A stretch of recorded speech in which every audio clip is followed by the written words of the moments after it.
Her 9000's Game Room. Xcom UFO Defense, known as UFO Enemy Unknown in Europe, is a science fiction strategy video game developed by Mythos Games and published by Microprose in 1994. It came out on PC, the Amiga, the CD32 console, and the original PlayStation. My first experience of it was on the PlayStation. I loved it from my very first go. It was quite simply unlike anything I'd ever played before, and I found myself constantly returning to it just because it was so different to everything else in my collection.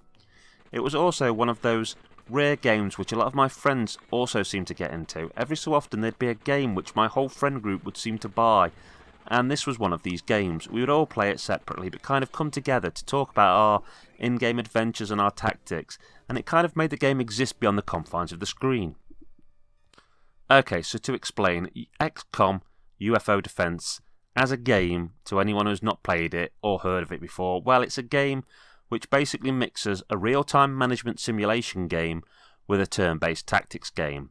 The player takes on the role of the commander of XCOM, an organisation which is an international paramilitary group which exists to defend the Earth from aliens.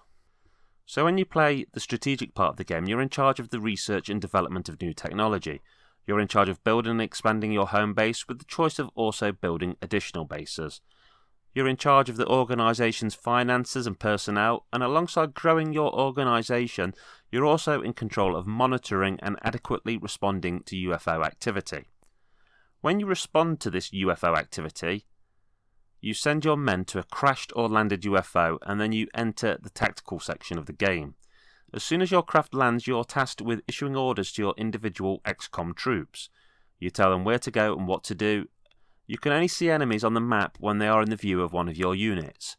At the start of the game, your men will have conventional weapons, pistols, rifles, grenades, and you'll be fighting aliens who have plasma-based technology. This is where the two game types connect. If you want to have better equipment in the field, then you need to research it and develop it. If you can either kill all of the enemies on a map or pick up a defeated enemy's weapon and then retreat to safety and back to your base, then you'll be able to take these weapons and equipment and start the process of researching this otherworldly technology. Obviously, having a working team of researchers and other staff requires money, and how do you get money?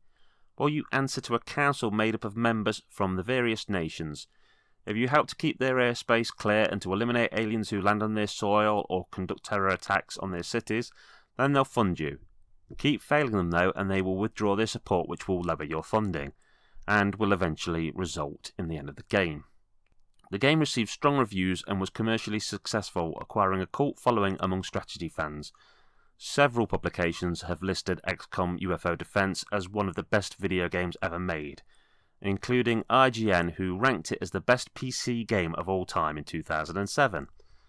The game has directly inspired several similar games, including UFO Alien Invasion and UFO Extraterrestrials. The game had many sequels. Its first sequel was very similar to this game, but was set under the sea. But after that, for my taste at least, the game strayed too far away from this formula. The third game was overly complex, and none of them captured the spirit or the fun level of the first two games.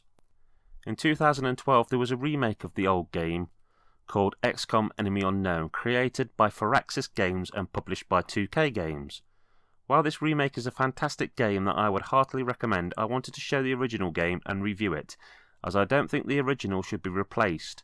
Both of them are brilliant games which deserve to stand tall.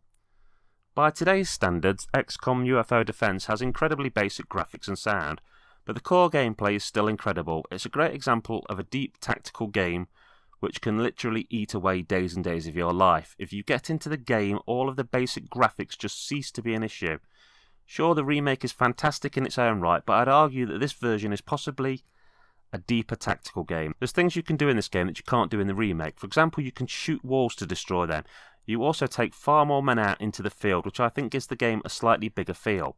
I'm not putting down the more modern remake. Both of these games are very rare cases of games which I would score with a solid 10 out of 10. Okay, that's Kerr9000 signing out saying, keep on gaming. Laters, Gators.